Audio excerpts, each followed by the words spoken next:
Esmeralda, think about the last 12 hours. Mm-hmm. What messages or concepts have like social media, culture, and music kind of presented about sex to you? Um, So like since 6:30 a.m. this morning. in the last 12 hours, I guess through the content I have consumed, Yeah, mainly Instagram, Facebook, um, I've just received the message that sex is a passion, purely passion, purely Hmm. physical. Um, we all want it, we all need it.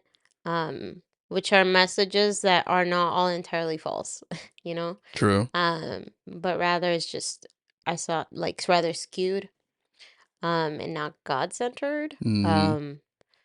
But just like the way people dress, the way people talk, and it's like just part of our vocabulary. Yeah, yeah, How yeah. about you? Well, for me, I just because March just ended yesterday. Mm, I was watching the movie Leap Year of course you were. with what's her name, Amy Eh, something. oh yeah, I know. Yeah, so He's a good-looking dude. he is a good-looking guy. Yeah. But anyway, there have a scene where it's actually where I stopped the movie. I haven't even finished it, where they have the two strangers, hotel room, one bed trope. Oh yeah. So the whole concept of the movie is she goes to propose to her fiance because Mm-hmm. apparently in Irish lore you can do that when it's a leap year. Yep. So then she wants to go ahead and do that, but she's having difficulty getting there. So then she has Mm-hmm. to solicit the help of a barkeep who's also a taxi driver, who's also kind of Mm-hmm. does everything in his town. And a whole bunch of things happen, and they end up in this inn where they have to pretend that they're married and things like that. Yeah. But that trope of strangers, only one bed, somebody sleeps on the floor, or maybe they both Mm-hmm. sleep on the same bed, and something happens. It's just it feeds into the idea that sex is easy, Mm-hmm. and It's a that commodity. yeah, it's a commodity, and that though she still has to what do you call it, guard her purity or whatever, that eventually through enough convincing It's she gonna happen. yeah, it's gonna happen. And Mm-hmm. there's a lot of that tension there. The specific scene I left it on was how they're pretending to be married. The couple who are running the inn, they encourage them. They're like, oh well, To you guys kiss. are a nice couple, yeah, so I've you seen have to this movie way kiss. too many times. Yeah. Yeah. And then at first it's like a peck, but then they go all in, and then Mm-hmm. what that it's like for the viewer, you're like, they are building that chemistry, and this is kind of Mm-hmm. like the pivoting point where they realize, okay, maybe there's something here that Mm-hmm. wasn't there before, to quote Beauty Mm-hmm. and the Beast.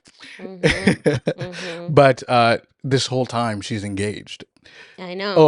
or at least she's in a relationship, I should say, Yeah, so then you find yourself cheering on for someone who is who's doing actively something cheating. wrong. Exactly. Yeah, yeah. Now, and then it's like, puts you in a conundrum. It's like, well, I want them to work, but at the same time, Because the other guy's an asshole. But yes, still, it doesn't make what she's doing right. exactly. But they qualify it, right, for the viewer, like superficially. So then I think what that often does is, if we take that idea and put it into our own lives, that can be a little dangerous. We can come to think that sex is just some frivolous activity Mm-hmm. that that doesn't involve any sort of like actual commitment. That has no meaning. I mean, it has meaning for sure, but not enough to where you would really want to give it to somebody like that. It's not something you give to somebody who treats you nice. Mm-hmm. Like this is something way more serious than that. Mm-hmm. So Yeah, that's the content of I concern think today. me back in the day when I was younger, I mean, I still love rom-coms, but Same. I I can't just watch it. admitted I that on the can't. podcast. Everybody knows you love rom-coms, I love dog. rom-coms. I used to love them and just be like, "Oh, that's so pretty." But now it's like I still watch them, but now it's kind of like, you're wrong. So I'm like talking with the characters, like Yes. in my mind, where I catch myself like, "Oh, they finally kissed," but at the same time, I'm like, "Yeah, but that was completely wrong. Like you Yeah, you wouldn't shouldn't want have that done in your that. life anyway. So why are you watching this?" So like, I feel like now, even though they're like a guilty pleasure that I know I shouldn't Indulge indulge, in, but yeah. like when I do, it's like I'm actively rebuking myself while I'm watching it, even though the insecure part of me wants that. It's weird. No. Well, I mean, to circle, or I guess to get out of my 12-hour time frame. There's one specifically that kind of bothered me a little. I was watching the movie called Miller's Girl, with who's the guy? I I forget his don't know. name. You be watching Uh, weird movies. that why would you say that? That's Cause you this do. is this is a mainstream. Okay, it's not like a mainstream, but it's not like obscure. But anyway, the whole concept is that this girl is 18 years old, but she's in high school, and then she has a connection with her teacher. Blah blah blah. Pretty Little Liars timeline. All that stuff. Oh, okay. Now I found myself like like they're building it up and things like that, but I'm like, don't do it, don't do it. Like I was just like, don't do it. This is not going to work out well. Like I was just saying Yeah, that to myself, don't do it. Don't do this. Don't do this. yeah. And then like they didn't consummate, but they kissed. But that's more than enough already to like Mhm. to implicate him in something like And that. yeah, and her, like, Exactly. But obviously no one's going to believe him because she's the student and things like that. But the point is that, we often find ourselves like kind of rooting for these things because we get a lot of our stuff from media. But let's and let and the way they frame the characters, that's true. and usually the other character is very attractive. So then Yes. I think it's just bias to root for the more attractive person, Yes. and the way they write the character, it's like Oh, you it's know who that reminds me of? In Vampire Diaries. oh, Um, isn't Damon the more attractive brother or something like that? But he's also like the worst brother or the more violent. it all I depends who you don't really like. I know. mean, I mean, Stefan has his like they both have their inner demons. It's just Stefan learning how he's like he controls them, and Oh, okay. Damon's like who cares anymore. Yeah, but yeah, okay. But at the end, at Damon has more control of his emotions than Stefan. But whatever. I was Team Stefan, and I always will be Team Stefan because Damon, he's your stereotypical toxic guy turns nice, and Yeah.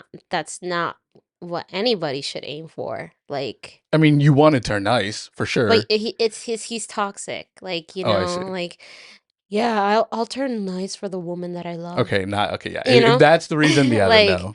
no, but like that's what a lot of those bad boys. Well, that's what they sell you with a lot of those bad boys. That's true. So Hello and welcome back. My name is Jose Peralta here and joined by my sister Abby.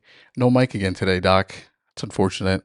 He's yeah, busy doing some other stuff, getting his life together and moving it forward.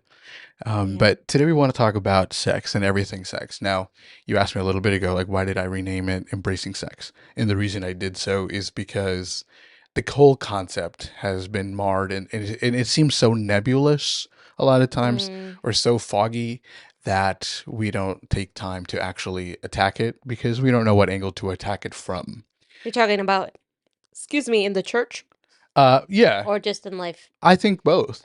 Okay. I mean, I think in the church we lack as much sexual education as the world does, to be I honest. disagree. I disagree. I think there's lots of education out there.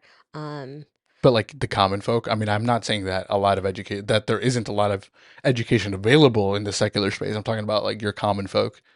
Well, yeah, because at the end of the day, when I think about it, like the only difference with ours is that the concept, the foundation of it is different. Okay. So for those who are non-Christians or non-believers, sex education involves consent, safe sex, different positions, if you will, like, just education about your body. Yeah. And then the meaning that you put to it, that's for you to decide. So I feel like there's sex out there for the regular folk. Hmm. I find it interesting that well, there's this Oscar Wilde quote, or at least it's attributed to him, that I find really interesting, which is everything is about sex except sex. Sex is about power. Hmm. And I think of, or at least I only really digested the first. Sorry, I'm out of breath. I just had to run down the stairs real quick, but um, I specifically wanted to digest the first part of the sentence because, or of the quote that everything is about sex because, to be honest, a lot of times the world is motivated by sex. Let's just keep it a stack, or as the kids say, because, for example, I'm in marketing.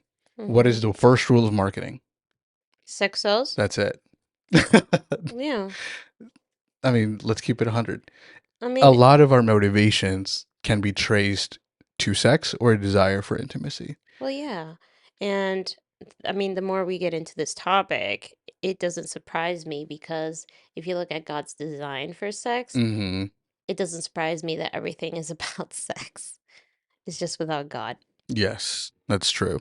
And I mean, there's also the an entire school of thought and school of psychology for the Freudian psychology, Mm-hmm. and what he brought to psychology, right? Well, that's some crazy talk right there. That's some Well, crazy he has Freudian talk. there's kernels of truth in what he's saying. I It's mean, not all yes, BS. Let's yes, not but completely I mean, disregard it. like that, like okay, go with your train of thought on Freud. So on I'll reserve my thoughts.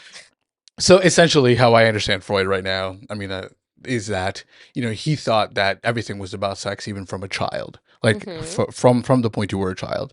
So, like as a boy, like if you were a boy, you wanted to kill your father to get with your mother, essentially, Mm-hmm. and then if you were a daughter, you would want somebody to who get with your father, essentially. Mm-hmm. So he's saying that a lot of the way we act is through. Well, there was I think three. I'm completely blanking. There's the id. Mm. There's the The I forget the specifics, but the point is I that know what you're talking about. he thought that a lot of the way we acted and a lot of our actions could be explained via the suppression of our sexual desires. Mm-hmm. And I And there's mean, truth to that. I think so too. But it's just I feel like it's surrounded by so much crazy that you have to dig deep. Dig deep, yeah. And you run the risk of getting lost in the maze, kind of like that movie with Johnny Depp, um Alice into the Looking Glass, where you Alice in Wonderland. oh yeah, it's the same thing, right? Yeah. Well, the movie's called Alice in Wonderland. Yeah, Alice in Wonderland, where like you follow the rabbit, and he ends up. She ends up. I clearly have not seen this movie, but It's a book. I mean, yeah, it's a yeah, yeah, Roald yeah. Dahl, It's right? Alice, and it's in the name Alice. Yeah, Yeah, she yeah. ends up in this whole world, and she's in this whole mess. And I feel like with Freud, it's like a whole world, Yeah, where yeah. like you follow the rabbit, and then you don't know what you're getting into. And I think it could be a little dangerous, but there are kernels of truth in what he says. Yes, I yeah, definitely that's agree with exactly that. right. But I also think that The ego and the id. yeah, the id, the alter ego, and the ego, correct? Yes, Yeah. yes. Um, Well, I sorry. It's the ego, super ego, and the id. And then he also was one of the first to pioneer the fact that there is a conscious part of our mind and the and an unconscious. unconscious part of our Yeah. mind. And the id is completely subconscious. Mm-hmm. Yeah, Um, which is we call it, yeah. Okay. wh- Anyways, um, it doesn't surprise me too that everything's about sex because we are all sexual people. We are all mm, sexual beings. And I've said that for a long time, and my friends laugh at me, or at least they used to. Now they're used to me talking about sex. Um, like that, like, why are you saying that? Like they even look at me weird, and it's like we're all sexual beings. Like I was actually at my friend Josie's wedding, yeah. and my friend, she has a baby now. Wow. And the baby, he was another girl was carrying him, and then like he's just a baby, so like he grabbed her boob, right? Yeah. And then everybody's like, "Oh, look at him, like he's so presumptuous or whatever." And I'm like, "Well, like he's growing up, and you got to teach him like some sex education." And everybody's looking at me weird, like, chill out. He's like a year. And I'm like, sex education starts from when you're young. Hmm. um but it's just we're all sexual beings, and we need to learn to embrace that Sure. because it's part of God's design, and That's we'll talk exactly right. about that. No, that's true. I mean, let's just look at the way we date, for example. The way we dress has to do with how to attract someone to then be with them and then ideally, sleep with them. That's kind of the route that the world takes, although we kind of try to slow it down, us in the church. And then if you remember, if we just take it back to Genesis, the Mm-hmm. fact that everything is about sex or just the idea that we're sexual beings, one of the few things that God commanded Adam and Eve to do was he told Adam to, name the animals and and gave him a job to take care of the land and whatever. Mm-hmm. And what he told Adam and Eve to do was to be fruitful and multiply. Multiply. So if it's part of God's command to be to have sex, I think there's no greater evidence the fact that in like by the way we are just wired Mhm. we're sexual beings. And that just kind of emphasizes the fact that there are consequences for lapses in education. Mhm. So, when our conversation and early knowledge of sex should come from biblical sources, the truth is that a lot of our sex education comes from a lot of places, and Except except the Bible and biblical mhm. sources, Yeah. such as media, friends, Books, books, music, movies, movies, everything. everything. And that has a lot of implications, because the Mhm. whole point of a film is to build kind of a world where you can immerse yourself in, subconsciously or just emotionally, and then what you identify with the characters. So even if you don't like agree with, okay, well, I wouldn't have done that, but I would have done it this way, you're still almost adhering to the way they do certain Well, things. yeah, because they sell you ways of thought as well. Yes, That's exactly. why That's why everything movies have themes that's and why things like that. everything you consume is influences you because you are seeing different ideas and different ways of living, and that shapes your schema of life and your outlook. So it's so important, especially in the Christian faith and the Seventh-day Adventist Church, um, to talk about those lapses in education. And I think some people would say there are none. We talk about We um have a sex ed class for a yeah, week at school.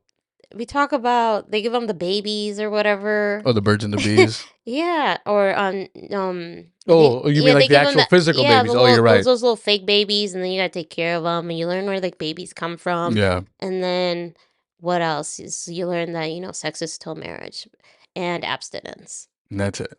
and it's like there's so much more that's needed, True. so much more why, and I think the why as to so many things is what's lacking And that's the rather. most important Mhm. part. Yeah, because the why shapes your action. And when you're young and you're encountering these things in sort of in media or whatever, you're gonna seek for information and for guidance on certain things. And I Mhm. don't think it's just when you're young. I think it's also like people our age are looking for guidance, when it comes to sex and things like that, from like usually, honestly, like not secular sources, Mhm. because either the sources that we have within the church are not as marketed well, or they don't exist, or they're too hard to find, or they're not as Mhm. like profound enough, or not like we like the scientific basis isn't there, although it's Mhm. there, but it's not really cited or anything like that.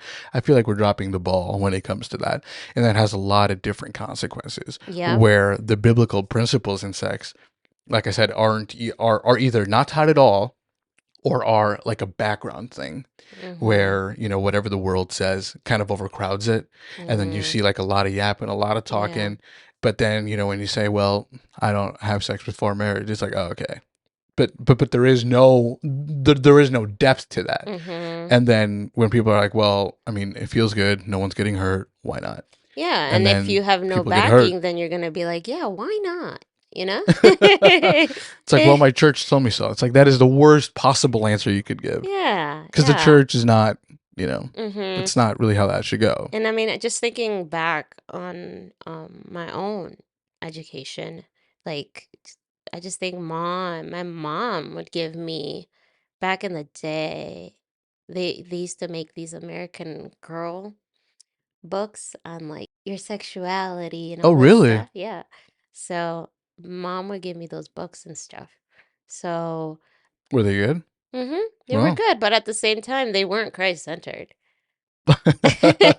And the way the whatever centers whatever knowledge, it shapes you. yes. So like again, that's why the why is so important, because the why is so important because like if you know why, you're gonna know that answers so many questions as to how Mm-hmm. far is too far, Right. as to what can and we cannot do. Like these are Right. all those great questions that we all have Right. Right. because we don't even understand the why. And I think the why answers so many questions and can give us peace. Right. Is what's that quote by Viktor Frankl? The strongest wise can He who has you were reading the book, I think, last year or something like that. I haven't. I mean, it's a Like great book. he He who has the strongest why can like withstand the strongest hows or something like that.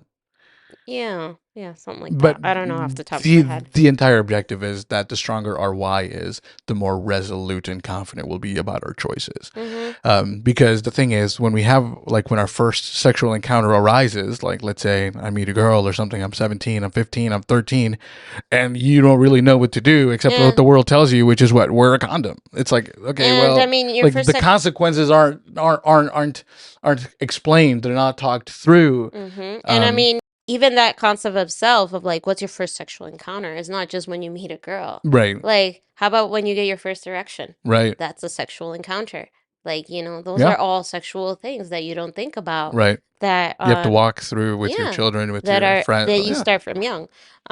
So it's not just when you meet someone. You're a sexual person before you meet anybody. that's true.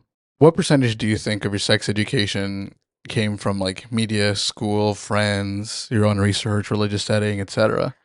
Um, Like, did you think about it? Because I I actually did. broke it down into I percentages. did too. Okay. I had to do math too because I was putting too much to one. Yeah, same. Go ahead. So I put for my parents, I put a 10, and I think that was generous. Okay, Uh, I have 15% for parents. Religion, I put a 10 as well, and I think that was generous. Okay, Media, I put a solid 60. okay, In friends, I put a solid 20. okay. But I think if I would change it, if I would not be generous, Uh huh. it would probably be, I would probably add 10% to my friends. So that would be 5 for parents and 5 for religion. So you're saying 60% for media? I'm saying Like, in if you total, weren't 70% of my knowledge of sexuality and sex is not from my religion or my parents. 70%? 70%. Dang. You know?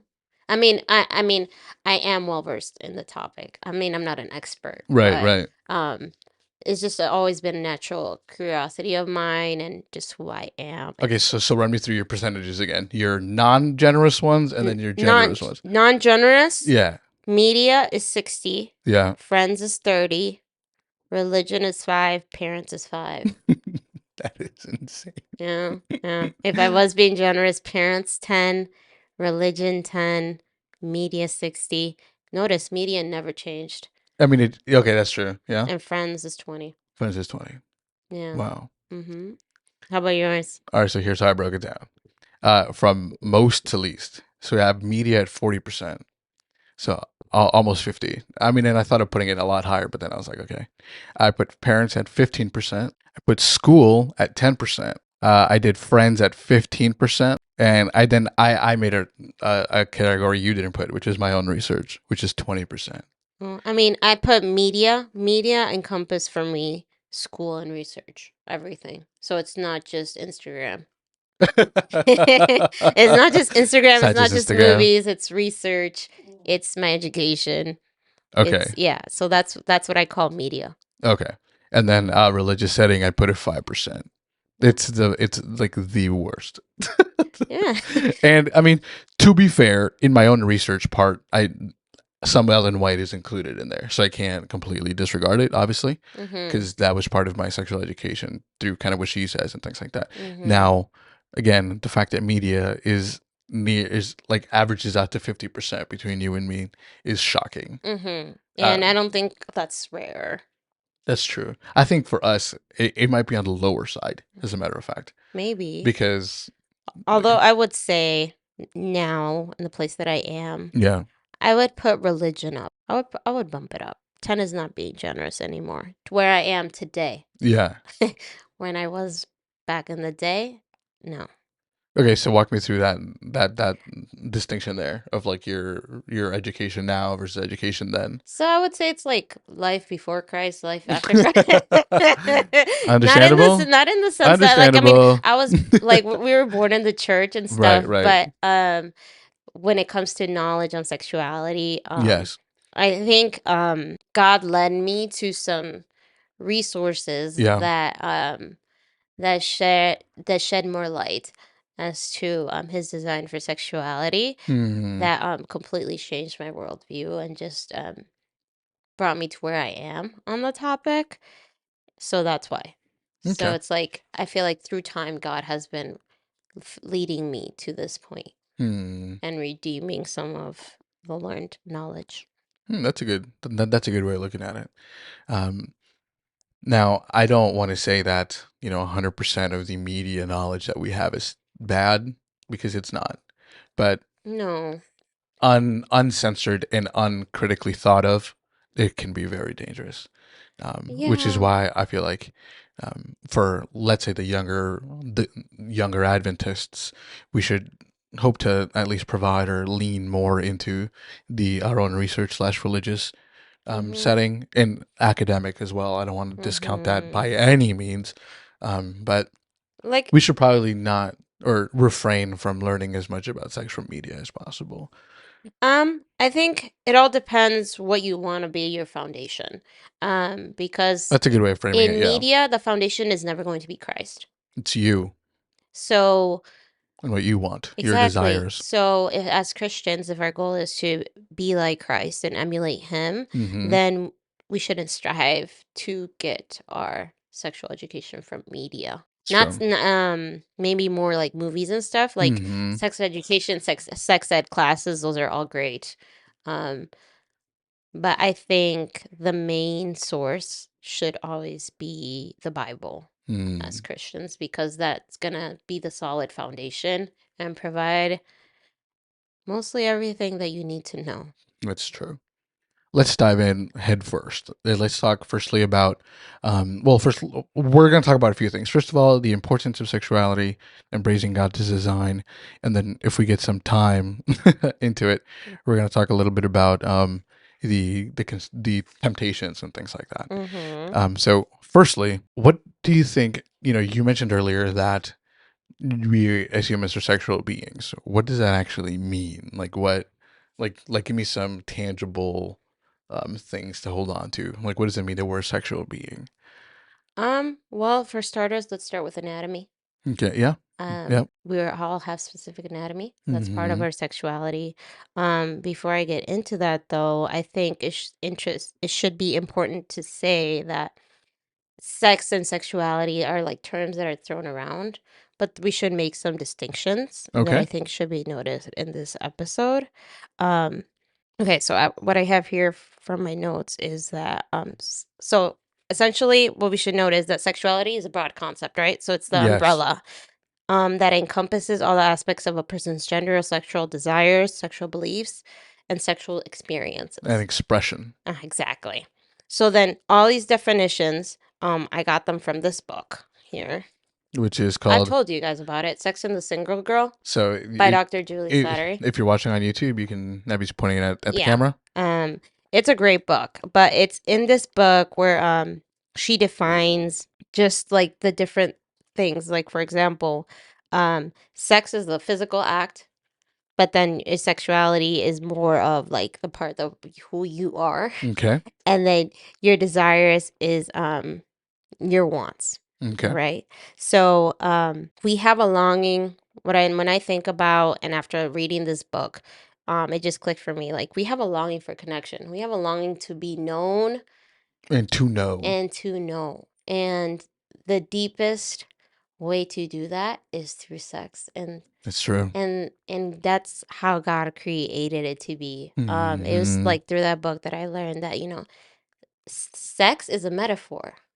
Is a Hmm. metaphor that way that God created, because God wants to know us intimately, Right. right? So that's our relation, our vertical relationship, and Right. then our horizontal relationship through sex, through marriage, is how it emulates what God wants with us. Yes. So with people, Mm-hmm. so it's just like that. To be a sexual being is just that connection, to be known to the most intimate part in your desires. That's what I think about. Now, Yeah. keyword now. Go ahead. Now, I mean, for me, it's the same thing. I said, or I put in my notes that, it's something that's core to our inner being. We are meant to connect in that way. Mhm. And then I put, including our biology. I find it interesting how, like, when you really connect with someone romantically, why is the first instinct to connect your bodies? Like, Mhm. like, like you can't help but try to like what do you call it, to connect with that Mhm. person, with their skin. Yeah. Like I don't like, I mean, no other animal or like no other being like really like embraces lips for the Mhm. fun of it. You know what I'm saying? Mhm. That's not, that's weird. I mean, just like like if you were an alien and oh they're just touching lips, that doesn't make any sense.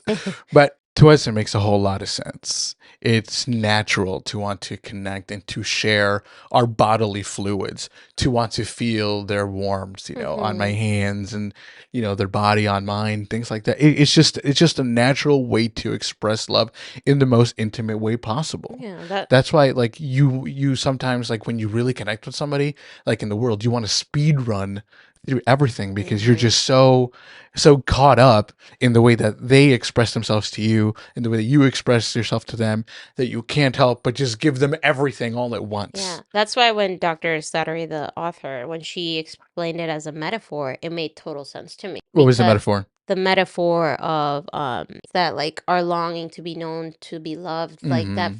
physical pleasure, those Yes. are all things that God wants to have with us. Yes. So it's like he created it so we can experience with people. So Yes. like you explaining all of that where it's like it makes sense to me. Yes. Like And that also, I mean, goes to show my next point, which is that sex is beyond the act. mhm. Sex is never a clean physical exchange. There is always a soul tie, there's always an emotional tie, and that's something that cannot be separated from the other. In fact, it is found weird if you have sex with somebody but don't cuddle, but don't stay there to do Yeah. the aftercare. I guess is what it's called. It's weird when when we think about, for example, sex as a profession. They say it's the oldest profession. We Mhm. look down upon it to this day because we know that sex is never just the act. We look at women and we're like, oh well, you're just a body. But if you ask them, it's totally different. Mhm. It's never just a clean exchange. There's always a piece of you that goes with that person. And that's why I think God Like saves it like from on purpose, you know? and that's why God I think God saves it for marriage. Mm, Because he knows, like he said like you become one, yes. right? And literally you become one, right? You Literally become bodily, yeah. conjoined. So it's like he's not saying don't have sex till marriage to prohibit you from something, to keep Right. something that's wonderful away. Right. He's he's saying that to save you from something Right. that is only that's meant to be fully enjoyed in a unity that's not meant to be broken, which is Yes. marriage. And remember also, I think they did. I don't think it was like an official study, but I know that they asked guys like, would you rather have your girl like just leave you or like cheat on you or something like that, and everyone I think like the vast majority chose not to be cheated on physically because the betrayal was just so much. And Mhm. if it is just a clean exchange, why does it hurt so much when somebody like chooses to be unfaithful physically when they Yeah. have committed to being faithful sexually to you? And it's Mhm. because it's much more than that. Yeah. There is a soul tie that you guys connect, and that's what makes it so pleasurable. Apart from the physical, Mhm. that's what makes you want to protect that person. That's what makes you want Yeah. to be with that person, etc. And Mhm. is it oxytocin or is it dopamine? I forget. Well, oxytocin Oxytocin. is the bonding chemical, right? So the fact that that releases is not an accident. Yeah. Because if it was just pleasure, it's like, okay, well, it's like a drug. You can just kind of come down with it. But the more that you think of it as just a sexual act, the more it kind of acts like a drug to where you become addicted to it. But then Mhm. you disassociate yourself from it. But again, the reactions and all the consequences are still there regardless of it. So Mhm. I Yeah. mean, so for example, when we come into our sexual maturity in early adolescence, it's natural for us to like, want to explore those things. Mhm. And, either through, we hear like, for example, the first time I ever heard about masturbation was in school. I didn't even know that was a concept. Like a guy was saying, Well, you oh, I wouldn't hear did it it. from the house. Yeah. So it's like, well, why would I? Like, why would he do it in the shower? What is the objective? I don't understand what's going on here. Um, so like, you hear conversations like that. So you Mhm. either start exploring your own body, and then or you start hearing, hey, Zach had sex with Leah or something like that. I can't believe I just said their names. Yeah. When that comes to as a young adult, we need to have an arsenal of knowledge to know what to do with it. For example, the first time you encounter pornography, what are you going to do with like that's not something that usually that's something that usually is introduced to you versus something that you run upon. Although nowadays it's I more the other way around. I feel like it's so easy to be found. Like for example, I think the first encounter I ever had with porn was with a pop-up. Remember when he had dial-up? Oh, back then. Oh, well, back then it was more common. Now it's much more safe. Whatever that means. Yeah, but like remember when we used to like bootleg movies Yes. and then we'd have those pop-ups with the Yes. dial-up internet? Yes. I think that was the first like it was a weird video. I mean, we closed out of it right away, but like I think back then it was less available. So you had to just either stumble upon it. Yeah. But now it's more, since it's so widely spoken about and it's so out there. I mean, OnlyFans, even little kids know what OnlyFans is. That's true. So now you just search it because you're curious because it's talked about now. Yeah. And it's just in your face, Mm-hmm. right? Where people want to become Instagram famous, or there are certain dances that are done to just show off a woman's body or something. For example, Or a man. or yes, or a Mm. man. So for example, Skims, the new line. So they have a line, Skims yeah, line? Yeah, yes, it's very of successful. it's very successful now, Mm-hmm. but they have a bra that has a built-in nipple into it, which is Mm. interesting. I saw a woman. She said, "Listen, I'm I show myself on the internet, blah blah blah. I have an OnlyFans, whatever. If I go online and I show my nipple, I get like 50% more engagement than That when I makes sense. don't."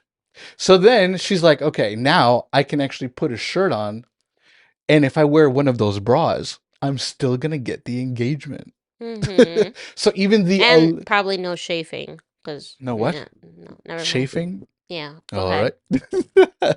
um, just the illusion that you're maybe looking at something that you're not supposed to be looking at is alluring to a lot of people. Yeah, I wonder So why they have those brows. I didn't know they had them. I mean, like I said, it serves a business purpose. I mean, people are gonna buy them, but it's not just for people on OnlyFans that they made it. It's true. I It's mean, you it's have like a you're also like, it's a fashion statement. Like if you want to just oh be yeah, that's like, a fashion statement, but yeah, then it could also work for your cancer patients who have had breast cancer thingies and yeah. hmm, I don't know. It's interesting that you all actually know about that, that. I don't.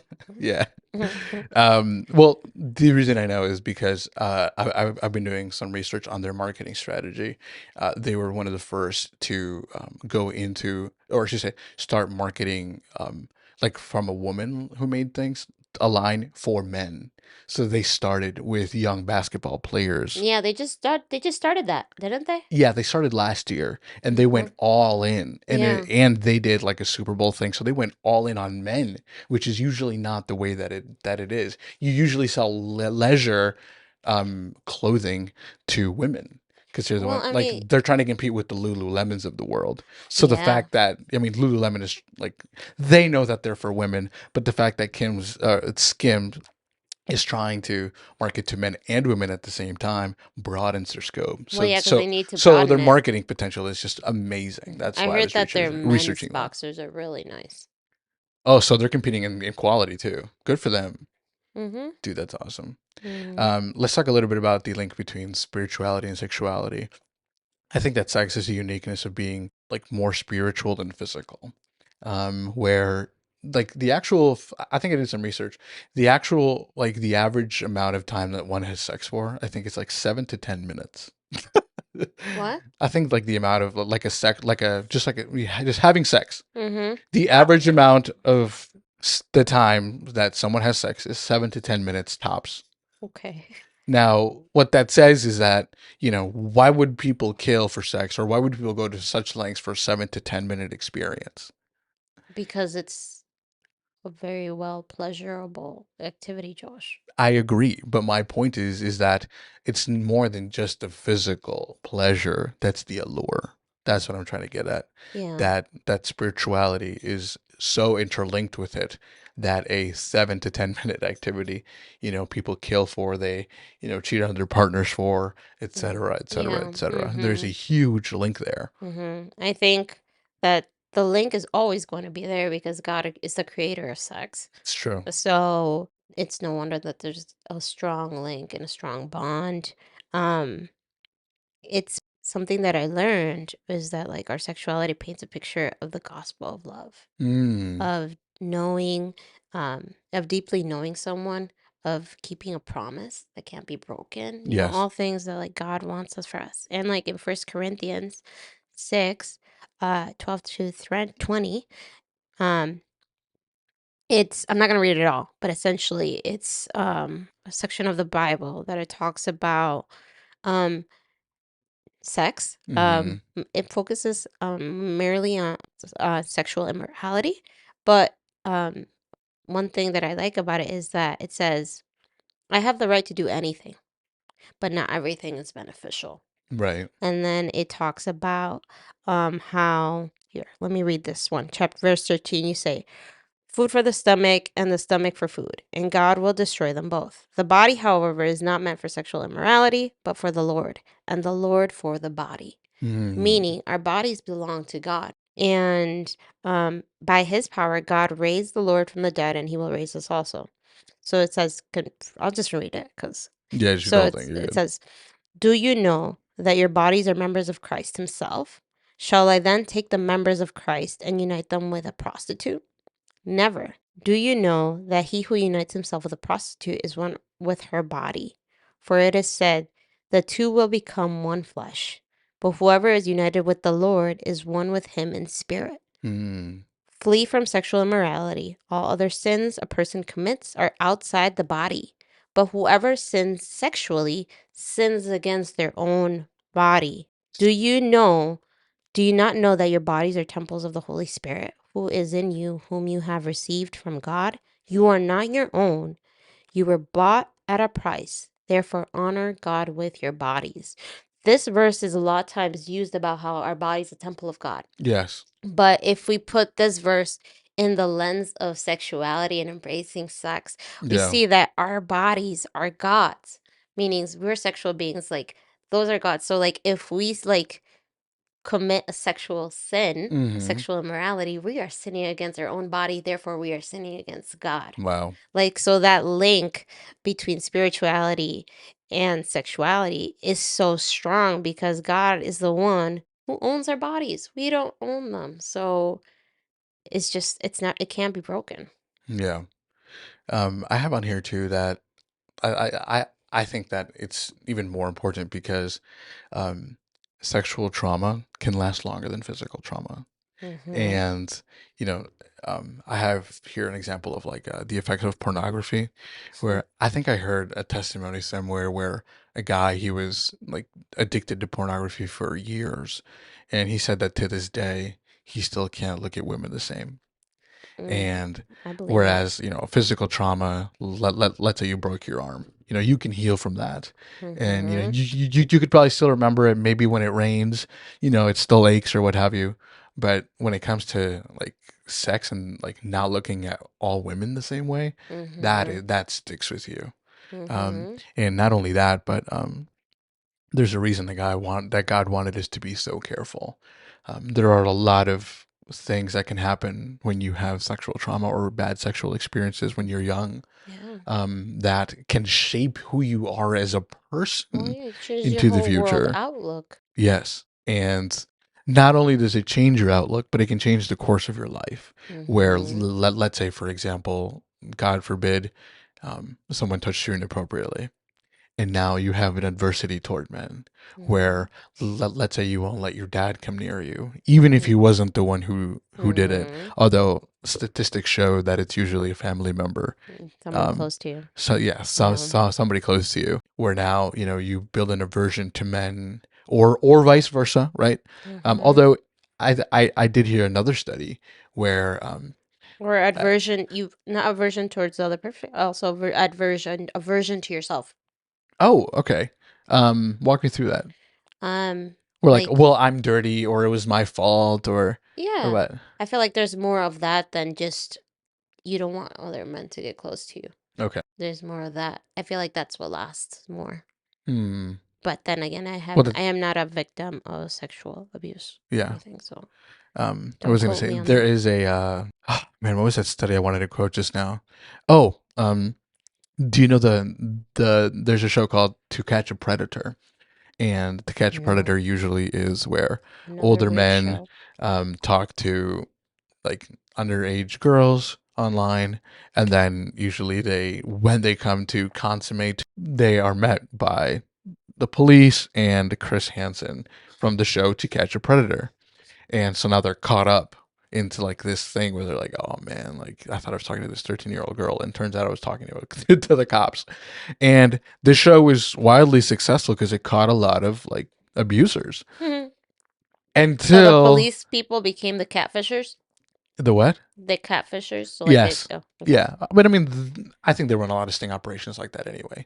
But Yeah. there was, I think they stopped it, and don't quote me on this, but what I heard was that they had to stop it because they caught a judge doing it, Why did and they the stop it? judge committed suicide before he went into trial. So So they are they like thinking if they like wasn't the on the publicity was just crazy. But but that whatever. means it works. They should have kept going. I mean, like Should I have said, brought down the whole system. like I said, don't quote me on it. But I mean, it could still go on, but I don't think it is. But they actually asked him, why are there no women? Why are there no women predators on there? And from what he had studied and what psychologists had told him was that women tend to prey on like a student teacher relationship, if they were to ever do that, than just like a young girl, like a random girl. So usually, if a woman does do that, it would be with like, or say under the context of a teacher, Well, if which is yeah, really interesting that makes how sense because um, it'd be like that. men and women have a different have different variances in their outlook on sex. Whereas women need to find a more an emotional connection Mm-hmm. um before agreeing unless they're drunk and didn't just they just want something. Yeah. Um whereas guys they can disconnect themselves better. Not saying that there still isn't In effect, an effect, it doesn't affect them, right? But but it's they can easier. disconnect themselves better Yeah, from that. So it makes sense that a woman predator would seek those she has a relationship with. that's true. So she has that narrative in her mind of Yes. that affection. Yeah. Again, our understanding of sex influences our decisions because, for example, me, if I dated outside of the church, like even like just on the DL, no one knew about it. I met Matilda, a girl named Matilda, and we just went on a couple dates or whatever. You pointed out to me one time that they're gonna want sex. You know that, right? Yeah. And in my mind, I'm like, Yeah. I'm not gonna give them sex. Like it's just not gonna happen. But they're You gonna don't be know that. expecting it. Yeah. I know I wouldn't. I know I See, but wouldn't. like that's when I say like, el diablo es sucio. Like Yeah, the they'll, devil's dirty. yeah, Like, place yourself in temptation. and you're gonna be in trouble. You don't you the odds of you getting burned are very high. That's true. So that's what I'm saying. You wouldn't know because like when I'd you're in like the to think I you'd like to wouldn't. think How you is wouldn't. that? Yeah, yeah. I like to think I wouldn't do that. But again, like it goes to show that it does affect who you date because even Mhm. if I do date Matilda, who's not in the church, and even though she's sexy or whatever, and I don't have to tell anyone about it, we don't have to do anything illicit, but she's gonna want it. So then Mhm. she's gonna be like, maybe not explicitly, but maybe on the DL, want me to touch her in a certain way, Mhm. or put us in positions Or I that mean, or touch me. It's just a lot of things that or she's lines are blurred. or she could possibly say, "Okay, that's fine. I respect your decision," because there Yeah. are non-Christian people who they respect decisions that they Yeah. have, non-sexual relationships until marriage. Yeah. Those exist outside of religion. Yes. But they would never be able to understand the reason why you're doing it. Hmm. And like the greater meaning behind sex, it would be totally different for them, Yeah. which is affects your world outlook. Whereas in their mind, they're respecting your choice, Yes. but it's like, I want And it. and and she'd probably only stay with me until she could be like, I can't handle this anymore. I need sex. I've had it before. Like this isn't new to me. Like in all my other, Yeah, relationships, I've had it. yeah. So then she'd probably leave me at some point, like when she just can't take it anymore, per se. Hmm. So the point is that even if I date outside of the church, just the sex aspect alone is gonna harm my possibilities unless I start, what do you call it, compromising my values. Yeah. Um, And even in the church, our understanding of sex also influences who we what we do during dating, let's say that, right? okay. Because you date another Christian person. Yeah. Um, because then that's when those pesky little questions come up of like, oh, we're in a relationship now, like how far is too far? Hmm. Like, Like what if she sits on my lap? Is that cool? yeah, like some people would see that as How dare you? yeah. Hmm. Wait, was it? I think it was one time at college that I sat like on this guy's lap, and then I know nothing of it because I'm like really like oblivious, like people looking at me weird. Okay. And then my friend, I think she told me later, like, yeah, like this woman was looking at you weird, like how you doing that? And I'm like, oh, was she? Okay. Like, Yeah. so like just like the understanding, even Hmm. within the church on sex varies so much Yeah. that like those choices do get influenced, and how Yep. couples answer those questions Yep. affect your choices too. Like for example, going traveling together alone. Mm-hmm. Yeah, some people be like, Yeah. Because it's like, well, you're putting yourself in a position where things could happen, things could which happen. I get. It You has could be, merit. yeah, it has merit. So see, like those type of things. Yeah. Um, no, I think you're right. And also, like for example, let's say you are Christian and sex is like you've had sex before, just because you of a different life, or you just chose to have You, sex, or yeah, for whatever reason. because you are a Bringing sinner. that into a new Christian relationship after you've decided to be celibate and not pursue sex can be Mm-hmm. tricky, because Yeah. now maybe you don't know what it's like to be in a relationship without sex. Or Maybe your partner expected sex as favors for, as a reward for something, or as his way of showing love to you. So then now when Jonathan or Mark doesn't do that to you, you feel insecure, like, well, why aren't you touching me? or it could be Or you do not want me, things like that. vice versa, where it's someone, like a born again virgin, let's say, right? Okay. They might have stricter boundaries on touch and on things you do, Oh, yeah. because since you've experienced the full extent of the sexual act, Yeah. you already know what turns you on. You already know what gets your Mm-hmm. mind going to the gutter, Yeah. kind of. Yeah. So your boundaries, you could have them very strictly, because you know that once this happens, then you're not going into good territory, and you want to stay pure of mind. And Yes. then let's say they're dating someone who has never had sex before, Yes. and then they could see doing like just like a regular action, like it's pure and willy-nilly, Yeah. and then it's like you're telling them, no, please don't do that. And then they wouldn't there's that disconnect. Yeah. Yeah. So like, Like putting my hand on her lower back. She yeah, used to love that, and that would turn her on, or whatever. It's like, yeah, like yeah. like like like I'd be frustrated. I'd be like, I didn't mean it in a sexual way, but I like. You're right. It does bring about problems, Yeah, and it's not necessarily, complications, not problems. How it's about not, complications? yeah, it's not a bad thing. It's just it's more of like, too, since you've experienced different things, you Yes, associate different things with different with that's why, with sexual temptation, which we'll talk about, um they're different for everybody in that's the true. sexual realm as well. Agreed. Um, let's kind of jump forward a little bit to embracing God's design. What what is your understanding of God's design for sex? I have 3 points here, and then tell me kind of what you think. Number one, I put that God's design for sex, and this is not, I guess, the first thing, but it is the first for me, which is learn about it as much as possible. Don't run from it. Mm, The more, that's why I named it embracing sex. If we don't embrace that we're sexual beings and that it's part of, it's normal to who we are and core to our being, the more that it's going to feel shameful and the more that we're going to be weird around it. And even discussing it is kind of like, are you sure we can even talk about that? Like, are we sinning right now by talking about sex and, no. and things like that? Are we That's kind sinning? of the first thing, Yeah. or like the first disclaimer. The second thing I put here in my notes is God's design is that He wants it to be under the sanctity of marriage for optimum pleasure, and I don't just mean optimum pleasure physically. I'm talking about optimum pleasure internally, relationally, etc. Mm-hmm. That's God's design for sex, in that doing it under that umbrella saves you a lot from a lot of hurt and pain.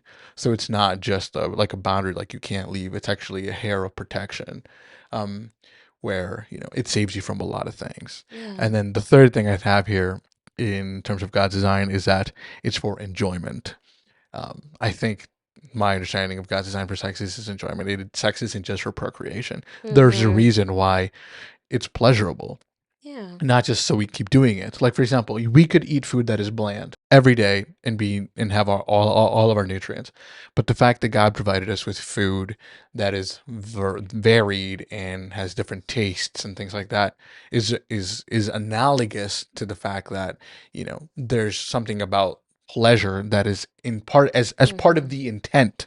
Does that make sense? Mm-hmm. So I feel like, again, we can't separate enjoyment from sex as like, No. oh no, God doesn't intend for that. I think 100% Of course. God intends enjoyment as part of His design.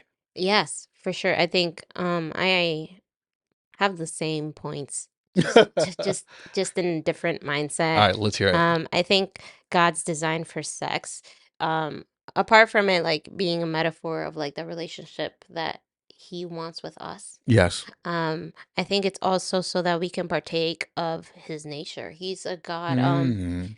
He's a creative God. He's always in creation. He creates worlds. Mm. So he through sex we experience creation, new life is born, miracle, right? Right. So we are able to enjoy, Partake in godly nature. partake in godly nature of Yeah. creating life. That is a gift. So then Yes. you also have enjoyment because God is also a God of joy. God Mm-hmm. is also like, so all of the godly attributes that He has, I think they're all experienced within sex.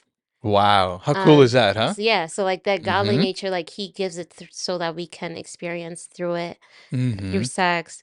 And that's why I see more of He designed it for marriage so that it can be experienced how He designed it to be, so that we can experience it how He wants it. For example, Optimally. optimally, like kind of Yeah. like you're saying, because, um, you know, like within marriage, you make this covenant Mm-hmm. that you're going to stay forever, right? So then you have that protection, and then you can be fully yourself, right? Right. But then if you do it outside of marriage, there is no covenant. Right. Like then there's room for betrayal, Mm-hmm. and then everybody hates betrayal, and God wants to save us Right. from that feeling of betrayal, from that feeling of being broken apart, from that feeling of, oh, I was just vulnerable, like I laid my soul open. Which is amplified with sex. Yeah. And I think that's one of the main reasons He created all of that, so that we can experience um what that relationship with other people, just like we have with God. And Yes. that's one of the reasons why I think Satan actually takes God out of the equation, because he Hmm. knows that if he can distort sex, he can distort God. He can distort God's creative nature. He can distort God's joy, Wow. happiness. He can distort everything of God. So then God's trying to protect us. He's not trying, like I said earlier, he's not trying to keep candy away. Right, right. He's rather trying to save us so that when we do experience it, we experience it to its full potential, not just halvesies. Exactly. Dude, that's a good way to put it. Going back to your point of, like, Satan wanting to kind of mar that image, I think he produces counterfeits to his design, and there are Yeah. effects in that. So And they're not necessarily bad. The counterfeits, I would say. He okay, just I takes mean, the best counterfeits resembled the real thing as close as possible. Yeah, like I mean, I said with other things, he just takes God out of the equation, Okay, yeah, which is a big aspect of everything. yeah, So, like by taking God out of the equation, you take out meaning, you take out purpose, you take out so many things. right. And then he creates these Identity, counterfeits, and that's why you have different that's why you have pornography, I think, because right. you're always wanting more. You're always wanting And you more always have to because up the ante because of if you took God, you took the meaning, the meat out of it, then you need to have more stuff in it. So you need maybe multiple partners, porn, a gajillion positions. Like there's mm, always it's looking for it's the never high. enough. That Yeah, high is never gonna end because you're the never search for the high is the never gonna end. search for the meaning of this beautiful thing that you're experiencing. You don't have it because God is that meaning. Right. It's a good Um, way to put it. One, I guess, counterfeit or one idea I think that the world puts out there, that I guess we as Christians don't subscribe to, is that of sexual compatibility, where I need to see if we're sexually compatible or yeah, not. yeah. And to be honest, let's think it through. It, if if sex is a core part of like the relationship, which obviously it is in a marriage, They say sex is 20% of marriage, but if your sex life is wrong, it can ruin your whole 100. that's But crazy. it's only 20. It's only 20. But I think in dating, if you make it, let's say 80 or 50 or 60% of your dating part, you begin to put that above all the other important things when it comes to a relationship. And then it just Mhm. maybe turns into a physical, or correction, into thinking that it's just a physical act, but you're really just playing with emotions and Mhm. exchanging bodily fluids and, Yeah, yeah. whatever. But the fact that sexual compatibility, it has like an inkling of truth. Like, for example, in the show Psych, there is, his dad. He's Mhm. always like, every lie has a kernel of truth. Yeah. And the kernel of truth in sexual compatibility is that you do need to be compatible with people, with your partner. And then, And I think you do need to be compatible in train of thought when it comes to sex. okay, train of thought, I agree, but testing out the car, for lack of a better term, Mhm. may not No, be yeah, the that's the best. lie. That's the lie. Correct, correct. Actually, let's not even go that far from that. What do you mean by your thinking needs to be similar when it Well, comes to sex? Because I agree. because But I'm, your foundation on sex, like for example, I think as Christians, we need to have kind of the same foundation, yeah. um, the same thoughts on it, because then you have sexual atheism, people Hmm. that they sex is not and is not anything in religion. I'm married now, I can do whatever I want. Hmm. So it's kind of there's different trains of thought. That's true. So you need to make sure that the way you approach sex or your mentality on sex It's similar, is similar so that right? when you two get married, There aren't surprises. yeah, there aren't surprises along the way. You like there are established Ground rules, maybe. ground rules, I That's a good think is a word. good word to say. So that's Or what at I least understandings. Like, for example, if you know you have a sexual drive because you know yourself, hmm you need to communicate that. Yeah. Or not that's even that's just kind that. of how I mean, or how I understand what you're saying. But Yeah, not even just that though. I think as far as like the different sexual acts that are out there. oh, okay, yeah, that too. And your foundation for them in Christianity, because Yeah, those are all there's a lot of worldviews out there and Christian views too, like that some people think anything goes in sex in the church, and that's then true. some people say no, only some stuff. So it's you need to have that compatibility of Hmm. thought, or else that 20 in the marriage is gonna maybe impact the whole 100. Yeah. Or is it like that the 20 become that the 20 becomes 80% of the problem or something like. Yeah, yeah. Yes. Yeah, yeah, I think that's what it said. But just kind of to finish off the counterfeit points, before you head into sexual atheism, which is a really good point that you brought up, I do want to mention that there is the thinking, the school of thought, that sex is how you bond with someone. Mhm. So that you can't really know someone until you have sex with them. And I think Mhm. that that's a counterfeit because there are a lot of Mhm. ways to know people that don't involve sex. But the Mhm. world tells you, nah, dog, you don't really know them until you really connect that Yeah. way. And I don't have any studies off the top of my head, but there have been studies proven that having sex before marriage doesn't necessarily mean you're going to have a successful marriage, just as Hmm. there are studies that couples who move in together before getting married, and those sometimes can go wrong. And Hmm. so, like, that whole theory of like test drive before you Hmm. buy, Yeah. um, I feel like there are a couple studies I know that have disproven it, that like it's not necessarily a sign of I think success. even back in when was it, 2012, when I first took my first college psych course, I read a study that it said that if you move in like before, you had like a lower odds or higher odds of Of separating. separating the next one, Yeah, yeah. yeah, which is kind of And those are counterintuitive to like what the world says. non-Christian studies. Exactly. So, And then the third thing I have under counterfeits is that sex doesn't have emotional or spiritual consequences. mhm, If like for example, like if we have recreational sex with multiple people, it's okay, and let's just do it. um mhm. and then there's a whole saying of, if two consenting adults agree to blah blah blah blah blah, then we And can do whatever. and I But the mean fact that, that sex does have emotional and spiritual consequences that aren't yeah. often recognized at that point, but Yeah. later on, They do. they hit you like a truck. That makes me think of like the verse I read or to you earlier about how, like, you can do whatever you want. But not everything is good and it's going to be a good result. It's true. Let's talk about sexual atheism. What's your understanding of it? I know you mentioned earlier is like, or how you briefly talked about it was that, oh, I'm married now, I can do anything I want.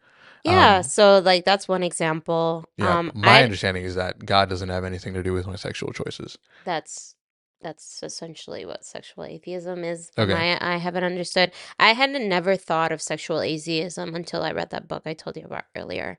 But then it I'm makes sorry, which one?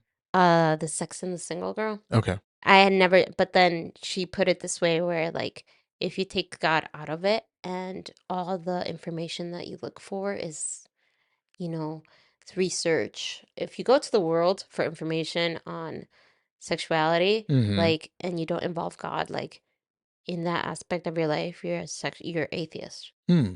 What's her basis for it, I don't from know. what you remember? From what I remember is that your choices, they're not based like the acts that you do, you don't consider God into your choices.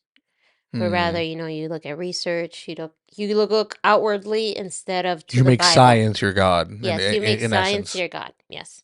So then, that's what she talks about when it comes to sexual atheism, and I'm like, I never thought about it that way, but Hmm. it's so true, and It's an interesting way to frame it. I think it also applies to to a lot of aspects of our life. If we Hmm. don't bring God into them, if we don't look to the Word, if we look more to Google than to God, Mm-hmm. like that's in a way atheism.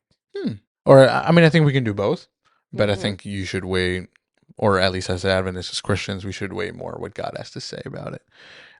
I think Yeah. when thinking about sexual atheism, I kind of thought about that. Why don't we want God there? Like Mm. what is the reason that we wouldn't want God in our sex lives? Mm-hmm. It's the most pleasurable part of life. So then maybe it's like, well, I kind of do like I kind of want to do what I want. Like Mm-hmm. now I'm under the umbrella of marriage. It's cool now. Like your job here is done. Yeah, yeah.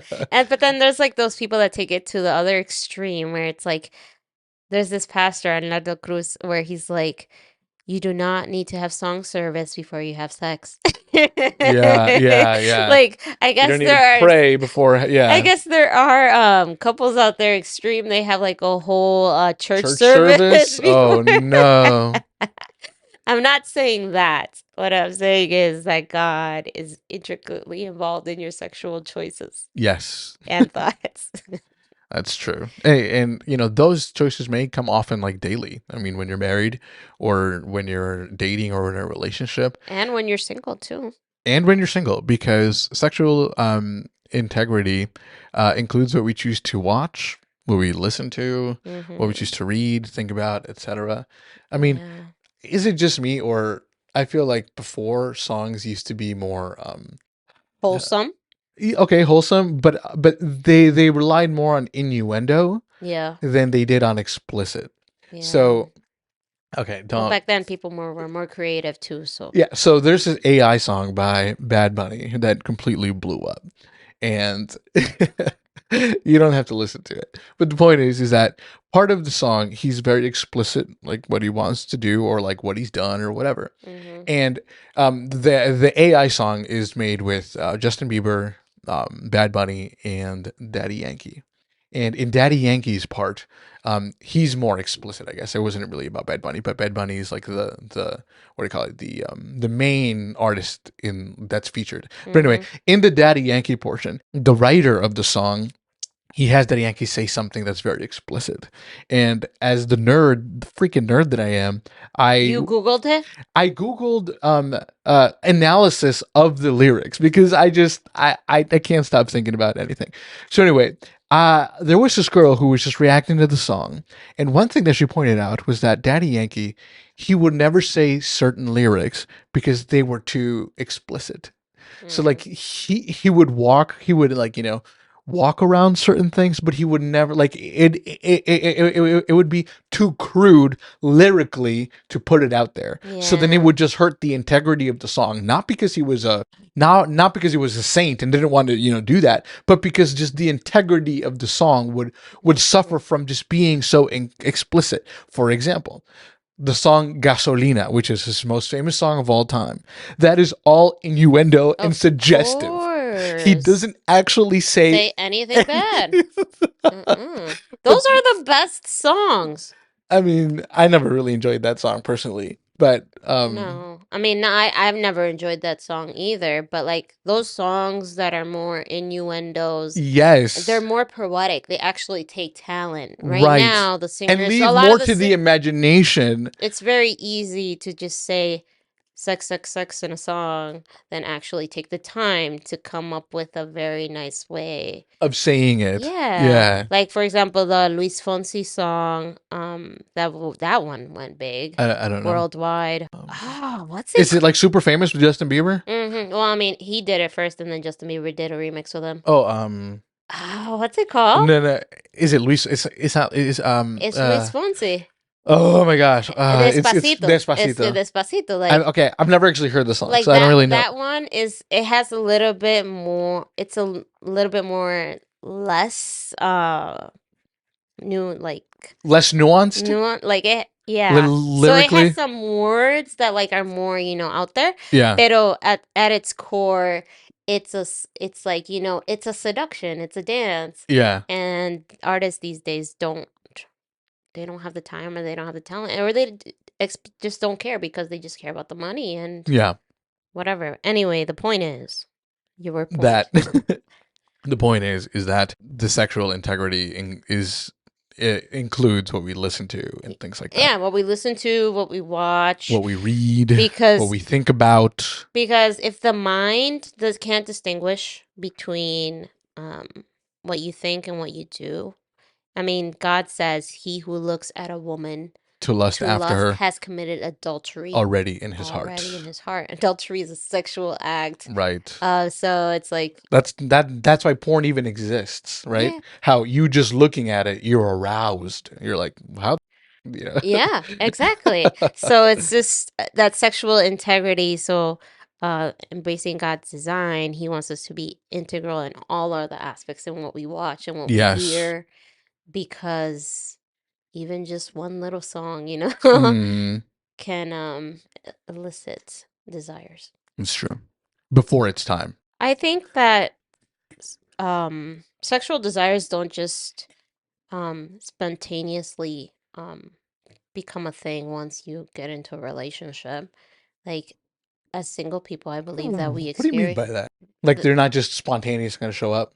yeah. Okay, yeah. Like I think as you grow up, even just psychologically, the need to for a partner grows and grows, right? Yes. That's why like, in your 20s we want a partner.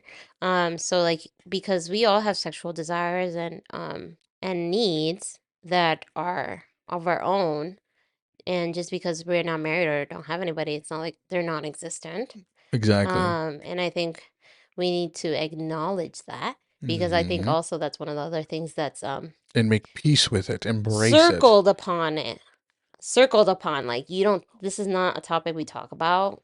Like, you're a holy Christian girl, you don't have any sexual desires or wants or Mm. needs. Like, those are only gonna appear once you get married. And it's Magically, like, out of nowhere. no, no, and no. And I've always known this, and people have always looked at me because I'm always outgoing on this topic, Outspoken. outspoken on this topic. And through that book, again, I feel like God validated so many things for me. Like, Mm. hey, like this is true, like this is the thing that you got, and it's okay because it's something that I made and it was pure and it was holy, and it's not the time to act upon those things, Yeah, but we can still acknowledge, and I think we need to acknowledge that they're there in exactly. order to actually work through them, Yep. because we're not going to become sexually repressed without actually having had sex yet. Well, that's the thing. Like, we can't start to talk about sex before, like, right when we're about to get married or even after we get married. The education comes before, the Mm-hmm. discussions come before.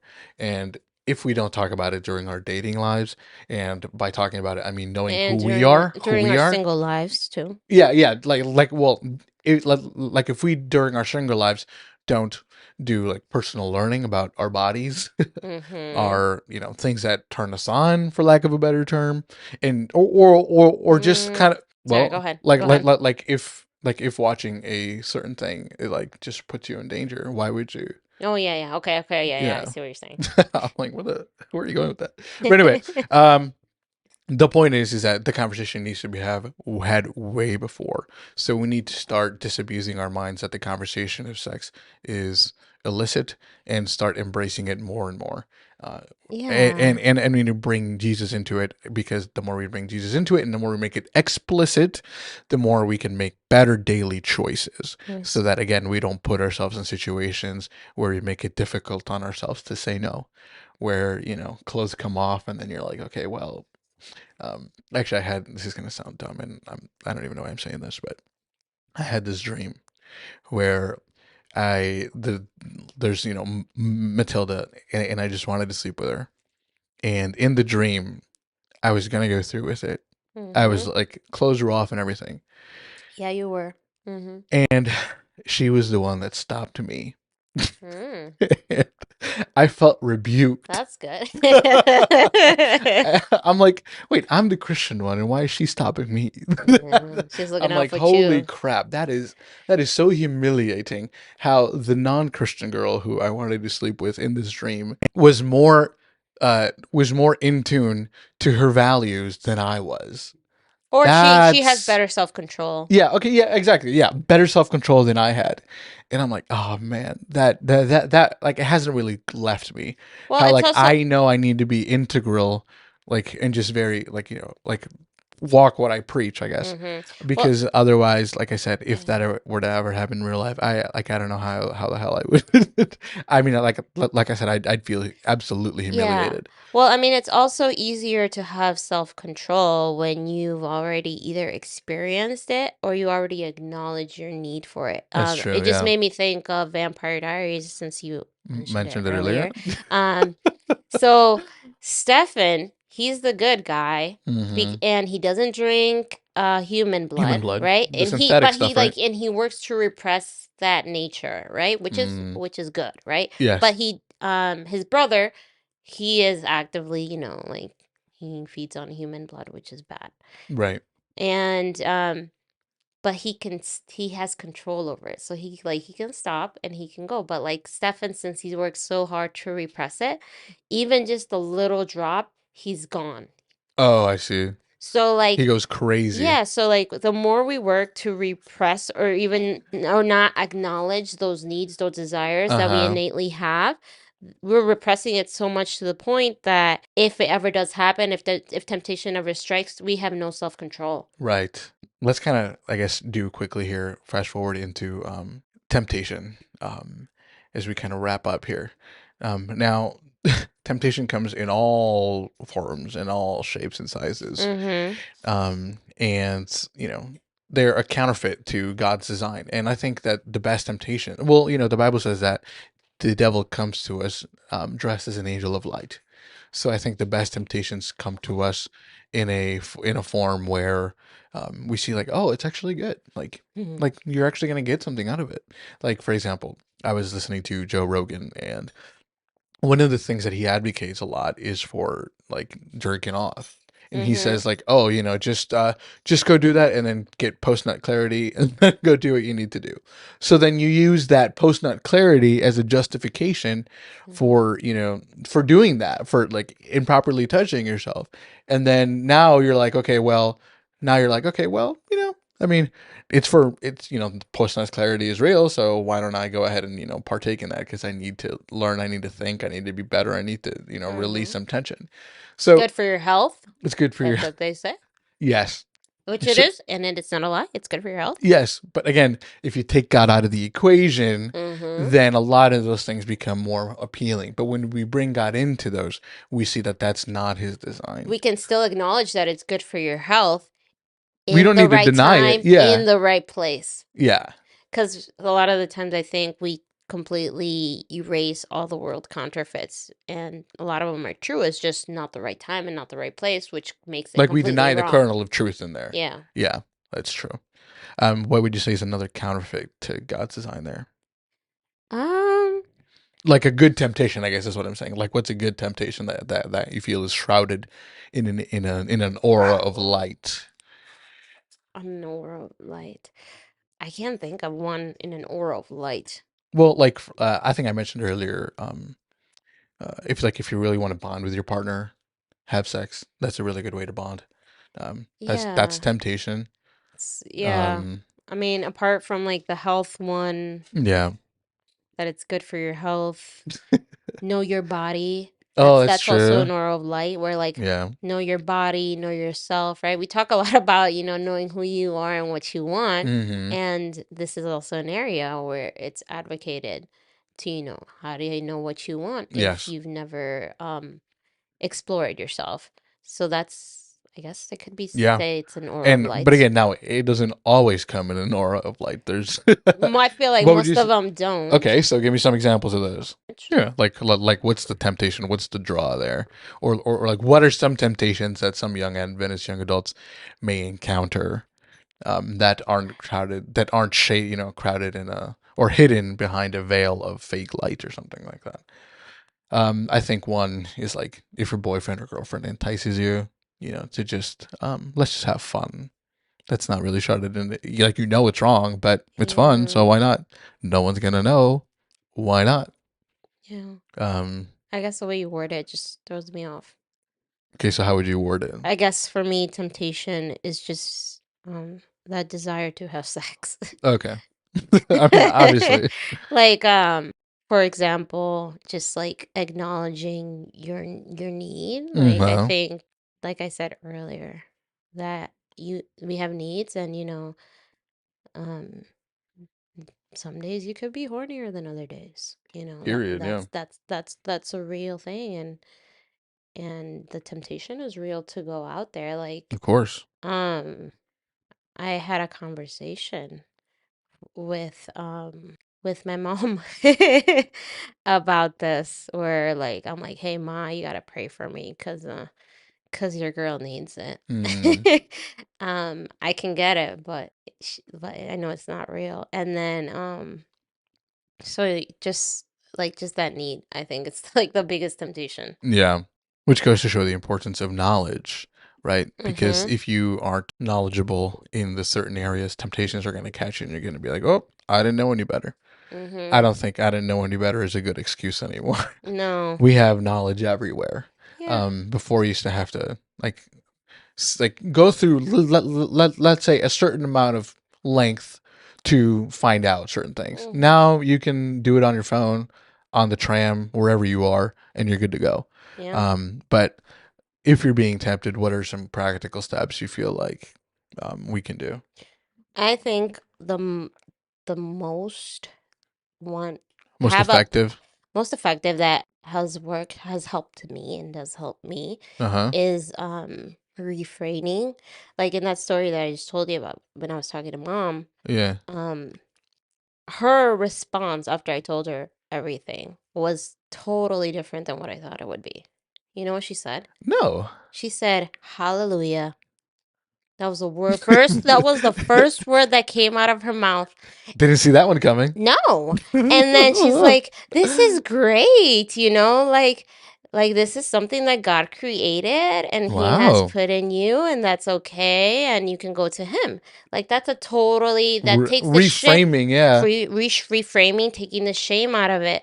So I think it's whenever you're feeling tempted, whenever like you have like whenever it's running high, Yeah. um I personally I pray to God in my head and I'm like, God, like this is how I'm feeling. Yeah. Like, thank you because you have given me the ability to feel these desires and they're all from you. Because it feels good. Right now is not the time. And I know why it's not the time or Right. the place because of what you've said. And it's there to protect me. Mm-hmm. And through these desires, I know you are calling me into intimacy with you Wow. because I can't experience that intimacy with someone else. But just like I said earlier, it's like that metaphor. I think during singleness, that's the biggest thing that I got from the book. It's that during our singleness, God is calling us to intimacy with Him. Mm. So when we are in our singleness, which we both are, Yeah. when those feelings are running high, our release per se is going to God Right, for right, that intimacy right. That moment. connection, yeah. Uh-huh. And that just strengthens your relationship with God. And Yes. so like having a plan of action apart from praying. So if you know you can't watch certain things or certain things Yep. elicit more of the desire, Yep. like Step you away. gotta X those out. You have to have just like a little plan of action of what can help you, calling a friend, Yep. writing, something that's going to take you away from that. Yep. Something that's worked for me is doing something else I like. So I have a list of things I enjoy. Yeah, distraction. Yeah. And then I just like, okay, I know for a fact that when you're in a mentality where, you have sexual desires where you're horny, I have made like the conscious thought, and I guess I'll share it with everybody, like a key. You will not think straight. So you know that everything makes sense for you to connect the dots. Everything will always make sense for you to do Mhm. it. But then, you like, okay, I don't want to do certain things, or I don't want to indulge that. I'm not thinking straight because my hormones are up. So Mhm. I do something else, and then that helps. So for me, for example, either I go to the gym, or during the summer I play a lot of tennis. Yeah, distraction. Because I mean, it's just like the hormones. Like I mean that kind of goes back to the first thing, which is like, everything is about sex except sex. Sex is about power. So I guess for me, like if I want to feel, let's just assume, let's take out Oscar Wilde at his word there for just giggles. That like if I want to feel powerful, I put myself in a position to feel powerful, Mhm. usually in a physical way, Mhm. personally. Okay. So like with, like I said, tennis, working out, or some other Mhm. sport, and then dominating or doing well there is like, okay, yeah, I think I'm good. Something like that. Yeah. So I So think that's a good transition to like how to contribute to a healthy sexual culture in Adventism. yeah, It's by doing what we just talked about, where it's not just preaching, reframing. yeah, reframing, not just preaching, don't have sex before marriage, because that's what the Bible says. Like, yes, that's what the Bible says. But like, The Bible also says that sex is good. yeah, so it's like more education as to why it says that, like all that entails with sex and how it relates to God and spirituality. I feel like as young adults, the more we understand the why, then you can cope. Oh, With that's with any how. That's Victor that's it. Frankl. If you have a reason to live, you can cope with any how. I So see. if we have the why, we can cope with those desires. And the why as to why God is protecting us from not having sex before marriage, if you understand it, then you can cope with it. But if it's just a Mm, no, everybody's going to throw you all the rebuttals that are going to make sense. yes. So that I think that's one of the biggest reasons that I think it worked for me personally. Once I understood more the spiritual aspect and the whole God's design of it all on a Yeah. deeper level, then it just clicked for me. Mm, So I think we just do that simple thing. We can contribute so much. And then also that whole reframing thing, not shaming in the sense that not shaming people for having those desires because right. those are things that were created by God. Right. But rather, um praising God for them and Mm, seeking God in our singleness because he's calling us to intimacy with him yes. because that's what we can get. I think another thing we can do to contribute to a healthy sexual culture is by arming ourselves with knowledge. So we ourselves need to dive into that rabbit hole where we may be a little afraid to be like, well, I don't know, like what I'm going to find. If I actually do dive into what God says about sex, or what my thoughts are on sex, or what the world says about sex, or things like that, Mhm. we may be afraid to be like, oh man, I don't know if I really can handle that emotionally, or where is it really going to take me? I honestly just don't know.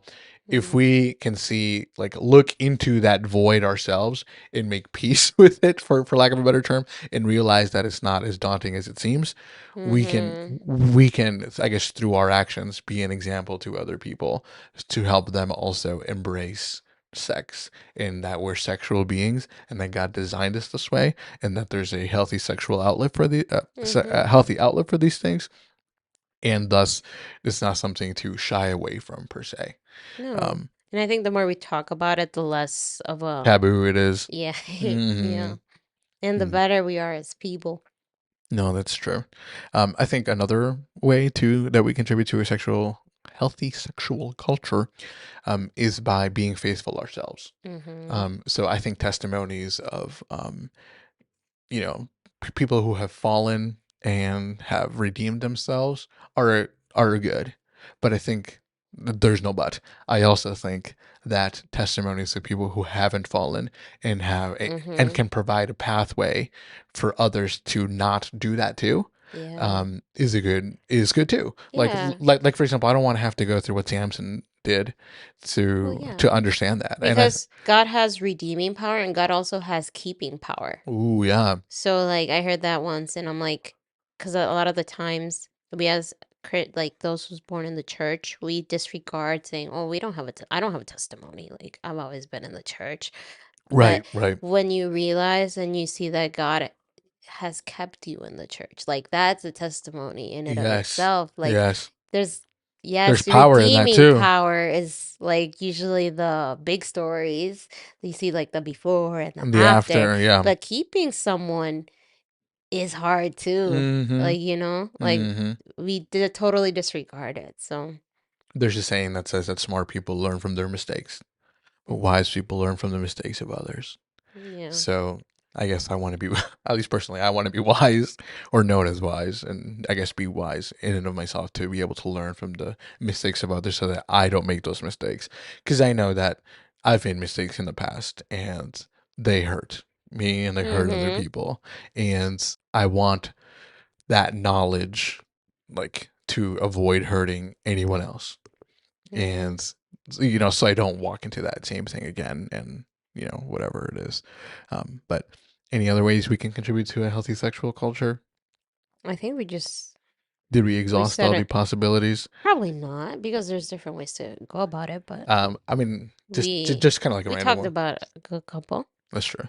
The last one I can think of is, this may be like not like a personal thing, but invite professionals. Like there Yeah. are, like, to There your are church. Christian sex Therapists. Yes. So like invite them to your church, invite them to your conferences or something like that, Mm-hmm. so that you can get deeper knowledge that And maybe not that you just don't for have. married couples. Maybe especially not so, right?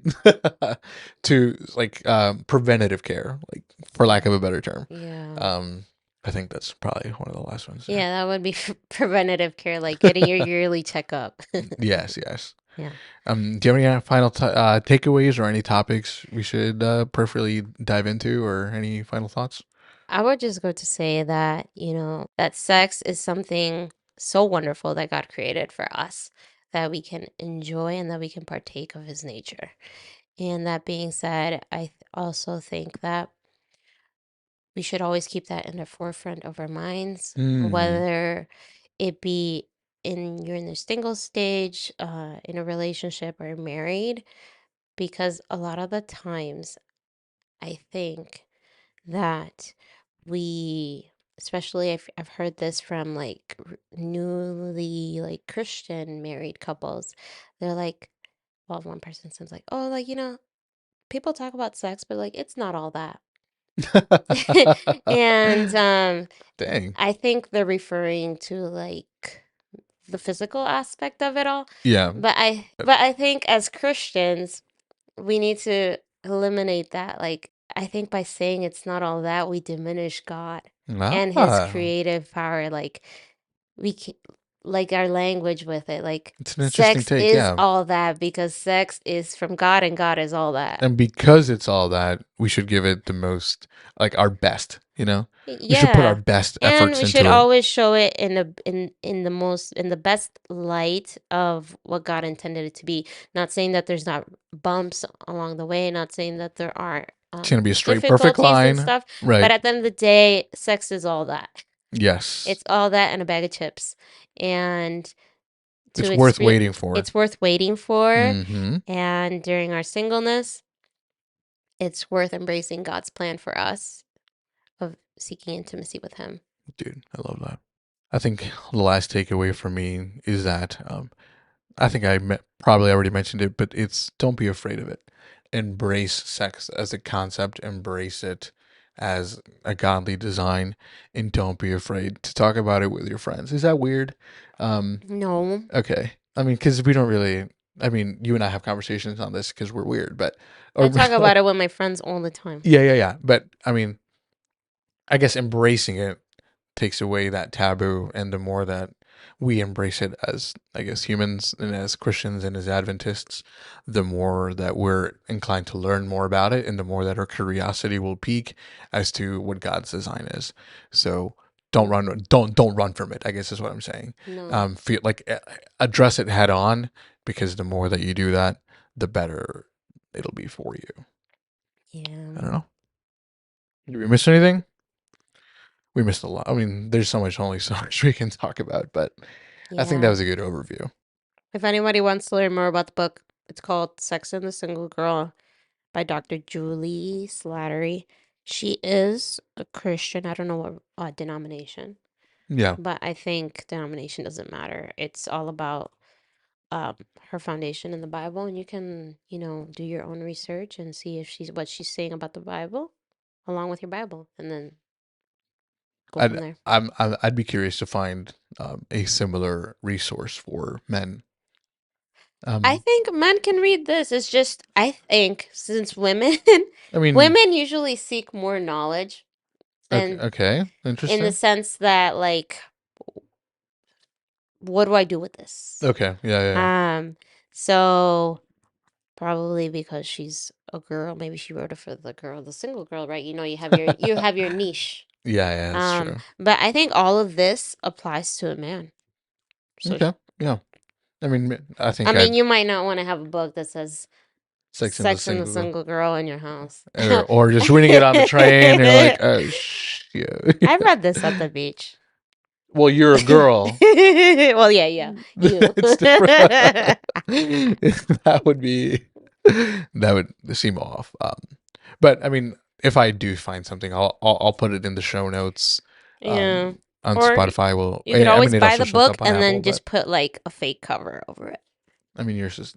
I mean, does it come in hardcover? No, I don't know. Yeah, who knows? Remember when we back then you had those like you could put covers on your books, and then Yes, you had the tape, the tape yes, thingies. So you could still do those. yes.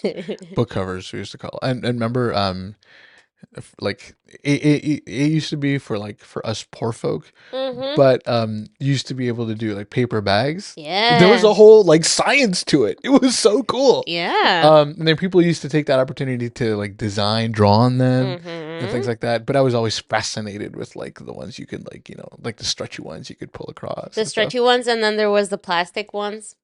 Plastic ones? Yeah, they were like like a tube. They usually came in red and orange and yellow. Yes, and they were and there were stickers, Yeah. and they would kind of almost ruin it. Yeah. I mean, no, actually, they were pretty It safe. I take it back. They were really good. Yeah, they It were was really good, but it it was was the best thing because paper bag wasn't like it would break, but this one yeah, would actually stay like put. very adhesive to the book. Mhm. No, that's true. Uh-huh. Dude, that just gave me a So lot of memories. Oh yeah, my no, goodness, so you can hide what books you're reading. that's true. All right, let's pray, shall we? Mhm. Let's do it.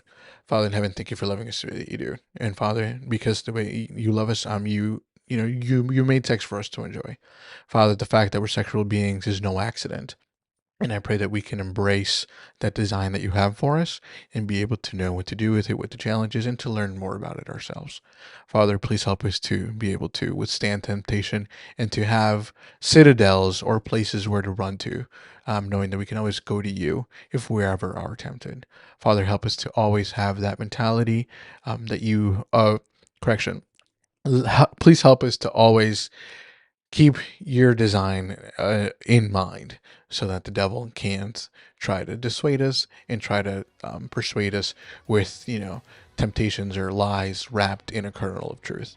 So again, thank you for the fact that sex exists, because it's wonderful. I pray that our knowledge can only increase from here as we are single, and also into as we go into relationships later on in the future. Thanks again for that love that you have for us. In Jesus' name we pray. Amen.